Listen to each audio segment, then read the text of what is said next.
بسم اللہ الرحمن الرحیم۔ ناظرین کرام، آپ دیکھ رہے ہیں عرفان حق اسلامک چینل۔ آج کی ویڈیو بہت اہم ویڈیو ہے۔ اس ویڈیو میں فقر، درویش اور بزرگی کیا ہے اس کے بارے میں بیان کریں گے۔ قرآن و حدیث اور اقوال اولیاء کی روشنی میں شروع کرتے ہیں۔ جان لو کہ خدا تعالی کی راہ میں درویشی اور درویشوں کا بہت بڑا درجہ ہے۔ چنانچہ اللہ تبارک و تعالی نے فرمایا ہے، صدقات ان فقیروں کا حق ہے جو اللہ تعالی کی راہ میں روک دیے گئے ہیں کہ زمین میں چل پھر نہیں سکتے۔ جاہل ان کو ان کے سوال نہ کرنے کی وجہ سے غنی سمجھتا ہے۔ اور نیز فرمایا ہے، اللہ تعالیٰ نے ایک غلام بندے کی جو کچھ بھی نہیں کر سکتا اور اس شخص کی جس کو اللہ تبارک و تعالیٰ کی طرف سے فراخ رزق ملا ہے، مثال بیان کی ہے اور فرمایا ہے، ان کے پہلو خوابگاہوں سے الگ رہتے ہیں۔ وہ خوف اور امید کی حالت میں اپنے رب کو پکارتے ہیں۔ نیز رسول اللہ صلی اللہ علیہ وسلم نے فقر کو پسند کیا ہے اور فرمایا ہے، اے اللہ مجھے زندہ رکھ، مسکین اور مسکینی میں وفات دے، اور قیامت کے دن مجھے مسکینوں کے گروہ میں اٹھا۔ نیز آپ صلی اللہ علیہ وسلم نے فرمایا ہے کہ قیامت کے روز اللہ تبارک و تعالی فرمائے گا۔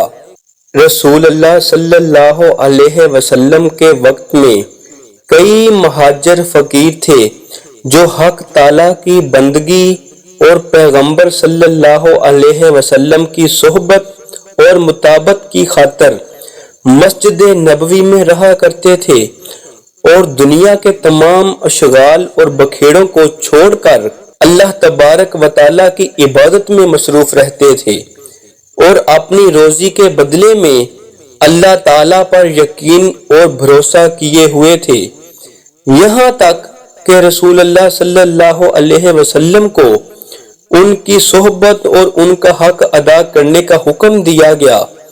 ارشاد باری تعالیٰ ہے، اے نبی ان لوگوں کو اپنے سے دور نہ کیجیے جو صبح و شام اپنے رب کو پکارتے ہیں اور اس کی رضا مندی چاہتے ہیں۔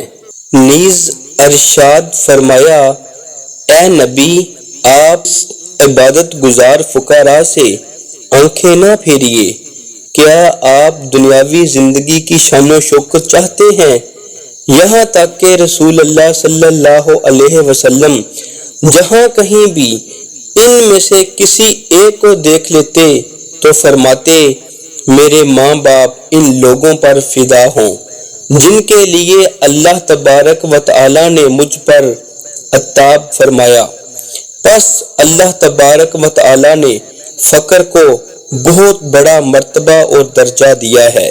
فقراء کو اس کے ساتھ مخصوص فرمایا ہے، اس لیے کہ انہوں نے دنیا کے ظاہری اور باطنی اسباب کو ترک کر کے پورے طور پر اسباب کے پیدا کرنے والے اللہ تبارک و تعالی کی طرف رجوع کیا ہے، یہاں تک کہ ان کا فقر ان کے لیے فخر ہو گیا ہے کہ اس کے چلے جانے پر نالاں اور اس کے آنے پر خوش رہے اور اس سے بغل گیر ہوئے اور اس کے لوازم کے سوا باقی سب امور کو انہوں نے ذلیل سمجھا۔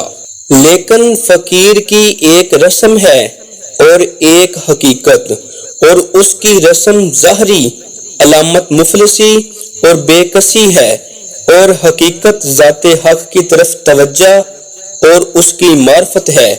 جس شخص نے فقر کی رسم کو دیکھ کر اس پر قناعت کی اور جب اس کا مقصود حاصل نہ ہوا تو حقیقت سے دور بھاگا، اور جس نے حقیقت کو پا لیا اس نے موجودات سے منہ موڑ کر ذات خداوندی کی رویت میں پورے طور پر فنا ہوا اور بقائے کل کی طرف پیش قدمی کی۔ جس نے فقر کی ظاہری علامت کے سوا کچھ نہ جانا، اس نے سوائے اس کے نام کے کچھ نہ سنا۔ پس فقیر وہ ہے کہ اس کے پاس جو کچھ بھی نہ ہو اور نہ کسی چیز سے اس کا نقصان ہو، نہ تو اسباب دنیاوی کے موجود ہونے سے وہ غنی ہوتا ہے اور نہ ہونے سے اس کا محتاج رہتا ہے۔ اسباب کا ہونا نہ ہونا اس کے فقر کے نزدیک برابر ہے، اور اگر ان اسباب کے نہ ہونے پر وہ زیادہ خوش ہو تو جائز ہے، اس لیے کہ مشائخ صوفیہ نے فرمایا ہے کہ درویش جتنا تنگ دست ہوتا ہے اتنا ہی وہ خوشحال ہوتا ہے، کیونکہ اسباب کا ہونا درویش کے لیے بہت برا ہے، یہاں تک کہ جتنا کسی چیز کو وہ خود اپنے پاس روکے رکھتا ہے اتنا ہی وہ خود مقید اور پابند رہتا ہے۔ پس اولیاء اللہ کی زندگی مخفی عنایات و اسرار الہی کے ساتھ قرب حق میں بہتر ہے، نہ کہ دنیا کے اسباب کے ساتھ جو بے وفا اور بدکاروں کا گھر ہے۔ غرض دنیاوی ساز و سامان رضائے الہی کے رستے میں روکنے والے ہیں۔ حقائق بیان فرماتے ہیں، ایک درویش کی کسی بادشاہ سے ملاقات ہو گئی۔ بادشاہ نے درویش سے کہا کہ کوئی چیز مانگ۔ درویش نے کہا کہ میں اپنے غلاموں کے غلاموں سے کوئی چیز نہیں مانگتا۔ بادشاہ نے کہا یہ کیسے؟ درویش نے کہا میرے دو غلام ہیں جو دونوں آپ کے مالک ہیں، ایک حرص دنیا دوسرا آرزو دنیا، اور رسول اللہ صلی اللہ علیہ وسلم نے فرمایا ہے الفقر عز لأہلہ، فقر اہل فقر کے لیے عزت ہے۔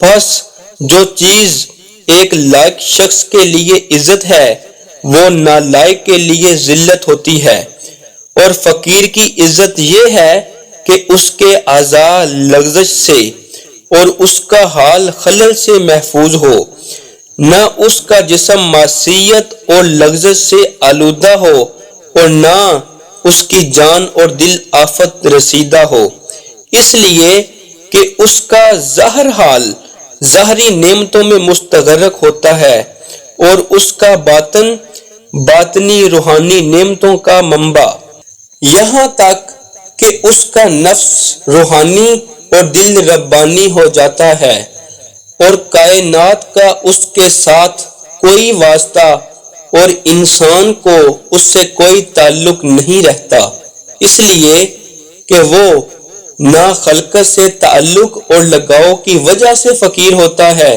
اور نہ اس عالم کے املاک سے غنی ہوتا ہے، بلکہ دونوں جہان اس کے فقر کے ترازو کے پلہ میں مچھر کے پر کے برابر بھی وزن نہیں رکھتے، اس کی ایک سانس بھی دونوں جہان میں نہیں سما سکتی۔ چنانچہ نبی کریم حضرت محمد مصطفیٰ صلی اللہ علیہ وسلم نے ارشاد فرمایا ہے کہ الفقر فخری والفقر منی، فقر میرا فخر ہے اور فقر مجھ سے ہے۔ تو رسول اللہ صلی اللہ علیہ وسلم کے قول مبارک سے بھی آپ فقر کی اہمیت اور اس کی شان و شوکت کا اندازہ لگا سکتے ہیں۔ ناظرین کرام، یہ تھی ہماری آج کی ویڈیو جس میں ہم نے فقر، درویش اور بزرگی کیا ہے اس کے اوپر بیان کیا ہے۔ سامعین، ہماری اس ویڈیو کو لائک کریں اور اچھی اسلامک ویڈیو دیکھنے کے لیے ہمارے چینل کو سبسکرائب کریں اور بیل آئیکن کو پریس کریں تاکہ ہر آنے والی نئی ویڈیو آپ تک پہنچ سکے۔